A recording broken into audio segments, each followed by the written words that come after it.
Sir Asia ప్రాంతంలో ఇంత ఉద్రిక్తతలకు ప్రధానమైన కారణం మీరు అబ్జర్వ్ చేసిన కారణం మీ పర్సెప్షన్లో ఏంటి?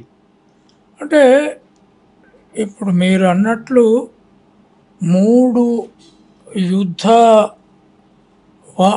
రంగాలు ఏషియా ఖండంలో ఇప్పుడు నడుస్తున్న యుద్ధాలుగా ఉన్నాయి. అంటే ఇండియా పాకిస్తాన్ది యుద్ధ వాతావరణం క్రమంగా పుంజుకుంటున్నది. డ్రోన్లు, తర్వాత విమానాల దాడులు ఇవి జరుగుతున్నాయి.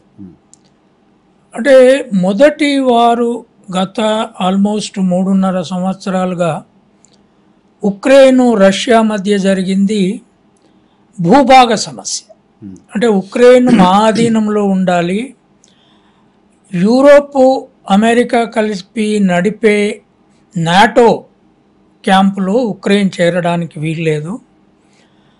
అయితే ఎప్పుడైతే 2020లో ట్రంప్ ఓడిపోయి బైడెన్ డెమోక్రటిక్ పార్టీ అధికారంలోకి వచ్చిందో అప్పుడు వాళ్ళు నాటో రద్దయిన నాటోను తిరిగి దాన్ని మళ్ళీ పునరుద్ధరించి ఎక్స్పాన్షన్కు అప్పీల్ చేసినప్పుడు ఉక్రెయిన్ జెలెన్స్కీ కొత్తగా వచ్చిన ప్రెసిడెంటు ఆయన ఓవరాల్ సిచ్యువేషన్ అసెస్ చేసుకొని ఉండడు, మేము ఉక్రెయిన్లో చేరుతామన్న నాటోలో చేరుతామన్నాడు.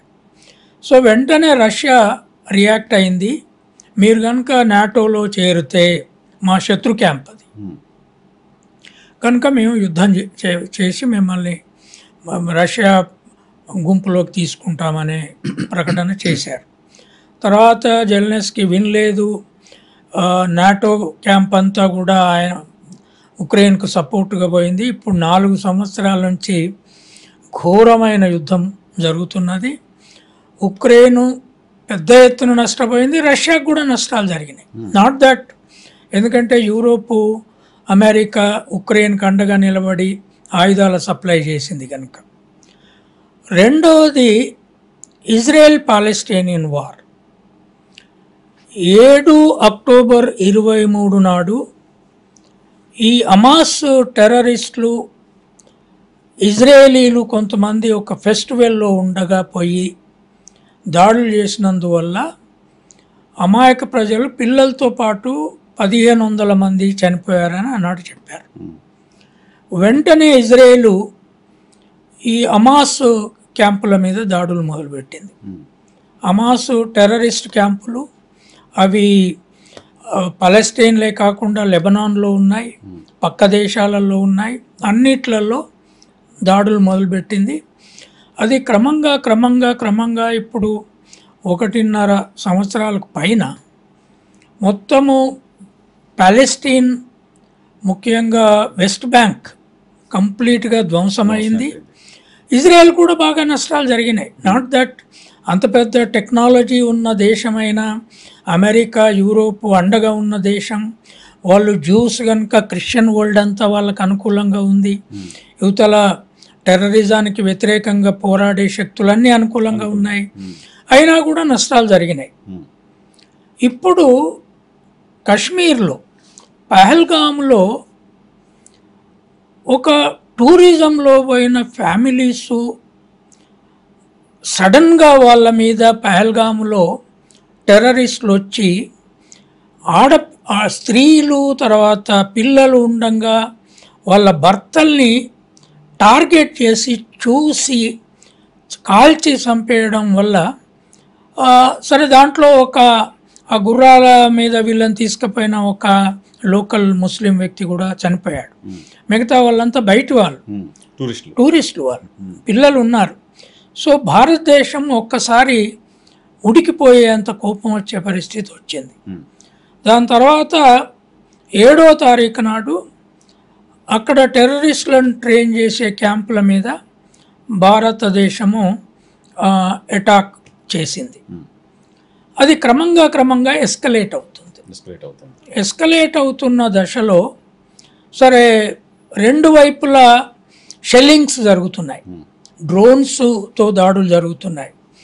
Higher level of weaponry, naval వారు ఎంత జరుగుతుంది అనేది ఇంకా మనం వేచి చూడాల్సి ఉంది. సో యాక్చువల్గా డిఫరెంట్ కార్నర్స్లో ఆర్మీ, తర్వాత ఎయిర్ ఫోర్సు, నేవీ అన్ని రంగాలలో సిద్ధంగా ఉండాల్సిన పరిస్థితి ఇప్పుడు మనకు వచ్చింది. ఎందుకంటే కశ్మీరు ఒక కీలకమైన ఇష్యూగా ఉన్నది కనుక ఇండియా పాకిస్తాన్ మధ్య. కానీ ఇంతకుముందు ఎప్పుడు టెర్రరిజం, క్రూరమైన హత్యతో నేషనల్ సెంటిమెంట్ ఇంత హట్టు తిన్న ప్రక్రియలో యుద్ధం మొదలుగాలి. ఇంతకుముందు అయిన యుద్ధము ఈవెన్ కార్గిల్ వారు కూడా లోకల్ ఆర్మీ మధ్య సంఘర్షణలు ప్రారంభం కావడంతో జరిగింది. సో ఇప్పుడు డెఫినెట్గా ఈ దేశంలో ఉన్న అన్ని మతస్థులు కూడా, ఈవెన్ ముస్లిమ్స్ కూడా they said this is absolutely bad. ఈ టూరిజం పోయిన వాళ్ళను, ముఖ్యంగా ఆ బెంగాలీ లేడీ ఆమె భర్తను అక్కడే కాల్ చేసి ఆమె నన్ను కూడా కాల్ చేయండి అంటే లేదు మేము మగవాళ్ళనే కాల్ చేస్తామని, ఆడవాళ్ళ పరిస్థితి, పిల్లల పరిస్థితి చూస్తే అందరికీ కోపం వచ్చింది. నాకు కూడా I felt so terrible. So ఇటువంటి దాంతో ఇప్పుడు యుద్ధం మొదలైంది. ఇది ఎస్కలేట్ అయ్యే పరిస్థితి కనపడుతుంది. ఇక్కడ ఇంకొక వాతావరణం ఏముంది అంటే అక్కడ పాలెస్టీన్ ఇజ్రాయెల్ వారు జరుగుతున్న క్రమంలో అటు ఇజ్రాయేలీకి అమెరికా, యూరోపు, ఒక రకంగా క్రిస్టియన్ వరల్డ్ అంతా సపోర్ట్గా ఉన్నాయి. ఇటు పాలెస్టీనియన్కు ఇరాన్, తర్వాత పక్కన ఉన్న లెబనాన్, ఇవి కొంత అండగా ఉన్న పరిస్థితి ఉన్నాయి. మిడిల్ ఈస్ట్ ఎందుకో పెద్దగా ఇంటర్వ్యూన్ కాలేదు. తో పాలెస్టీనియన్స్ అంతా ముస్లింలే అయినప్పటికీ ఇంటర్వ్యూన్ కాలేదు. రష్యా ఇండైరెక్ట్గా పాలెస్టీన్కు సపోర్ట్ చేస్తుంది అనే వార్తలు వచ్చాయి, కానీ నేరుగా వాళ్ళ వెపన్స్ ఇచ్చి హమాస్కు హెల్ప్ చేసిన ప్రక్రియ కనపడలేదు మనకు. ఇప్పుడు India Pakistan is a bigger war terrain. ఒకవేళ అయితే అటు చైనా మనతో చాలా కాలంగా శత్రుదేశంగా ఉంది. ఆల్రెడీ 62లో ఒక వార్ జరిగింది. ఇప్పటికీ కవ్వింపు చర్చలు ఆ బార్డర్ మీద ఉన్నాయి. చైనా ఈ మధ్య డెవలప్ చేసుకున్న టెక్నాలజీ ఒకటి ఉంది. సరే, మన ఆర్మ్డ్ స్ట్రెంత్ కూడా ఇప్పుడు పెరిగింది. క్రమంగా బిల్డప్ అయిన ఆర్మ్డ్ స్ట్రెంత్ ఉంది. Though we bought main four weapons from west. But ఈ స్థితిలో అయితే నా కన్సర్న్ ఏమిటంటే నరసింహరావు గారు, ఇప్పుడు 2 మేజర్ యుద్ధాలు అక్కడ కంప్లీట్ పాలెస్టీనియన్ ధ్వంసం చేయడానికి ఒక టెర్రరిస్ట్ దారితీసింది. ఇక్కడ ఇండియా పాకిస్తాన్ మధ్య యుద్ధం జరగడానికి ఒక టెర్రరిస్ట్ అటాక్, అమాయకుల మీద చేసిన అటాక్ దారితీస్తుంది. ఈ టెర్రరిజం అనేదాన్ని అవి మతాలు అలౌ చేసిన, దేశాలు అలౌ చేసిన, సమాజాలు అలౌ చేసిన, ఇవి లీగల్గా ఉండే ఇన్స్టిట్యూషన్ కంటే భిన్నంగా ఆపరేట్ చేస్తాయి.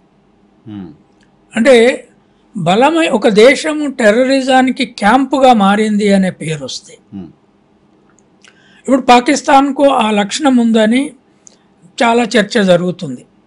అక్కడ టెర్రరిస్టులే మిగతా వాటిని అన్నింటినీ శ్వాసిస్తారు. సరే, అక్కడ ఇంతకుముందు బెనజీర్ భుట్టోను అక్కడి టెర్రరిస్టులే చంపారు. కానీ భారతదేశంలో కూడా రాజీవ్ గాంధీ టెర్రరిజంతో చంపబడ్డాడు. అయితే మన దేశ టెర్రరిస్టులు కాదు, శ్రీలంక టెర్రరిస్టులు. వాళ్ళు ప్లాన్డ్గా ట్రైన్ చేయబడ్డ వాళ్ళు ఇక్కడికి ఇన్ఫిల్ట్రేట్ అయ్యి ఆయనను పేల్చేశారు. అక్కడేమో లోకల్ టెర్రరిస్టులు, వాళ్ళ సమాజ టెర్రరిస్టులు, వాళ్ళ సొసైటీలో పెరిగిన వాళ్ళు.